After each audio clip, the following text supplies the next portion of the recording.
Welcome back to AHSAA Weekly. We are so excited this week to kick off our Making a Difference Awards.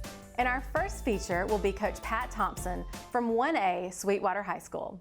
Well, I grew up in Violin, Alabama, about 12 miles from Sweetwater. Went to Catherine Academy, and just, going into education, going into coaching, always played all three sports.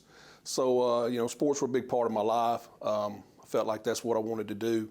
And then as I got into it, realized, what an impact you could have with kids and students. So the biggest challenge we have at our school is sharing of athletes, making sure that the kids are getting what they need at the different times of the year, whether they're football, baseball, basketball.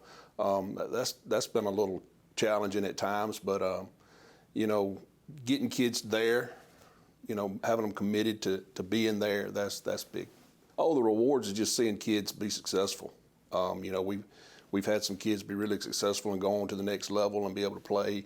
And so just seeing kids be successful and accomplish a lot of their goals and dreams. But my philosophy, is just to be fair to the kids and give them my best and then expect that from them. So as we go out every day, we always talk about, we got to get better today and being a good person. We just try to focus on those kids and make sure that they're successful. My wife has done a great job with me, helping me in that aspect. She always brings up stuff about kids, and she may know some things that I don't know. And so we just try to make sure that we take care of each individual kid. Tell them we love them every day before we leave, that kind of thing. Sometimes, coaches, it's our way or no way, and calling plays on Friday nights, we got in the playoffs this year, and he started coming to me going, "Dad, I think we can do this." And, I started seeing what he was seeing. And, so I said, all right, let's try it, So it really worked really well for us. Well, just being friends with Coach Luker and Coach Atkins. Go to church with him every Sunday, and he's always asking me questions, about what's going on and what's happening at the school. So just being around those guys all the time is a lot of pressure when I first started, but I'll tell you, Coach Atkins was one of the first people to call me and congratulate me on getting the job. And Coach Luker, like I said, me and him go to church together as well. We're talking every Sunday. I just talked yesterday, matter of fact, about some coaching changes in the area. So those guys are great mentors and been great people to be around. I really don't know what you'd call it. Our kids work hard and they believe.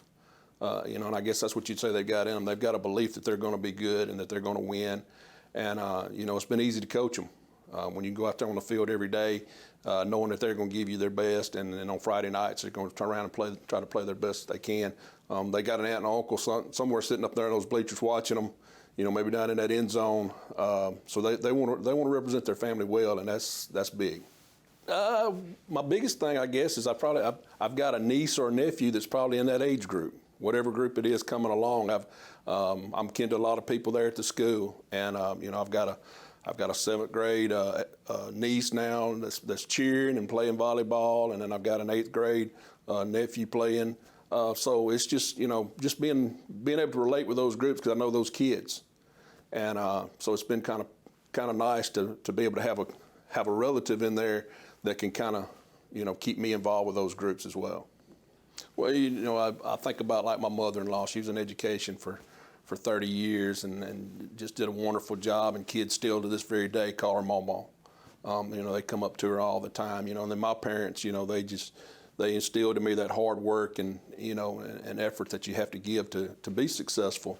And I hope that I'm just relaying that to the kids. I love it. I did some other jobs, and I tell people all the time, if I wasn't doing this, I'd probably be a carpenter, because I really enjoyed that work. But I do. I love my job. I love being around the kids. I love just seeing them excel and do well.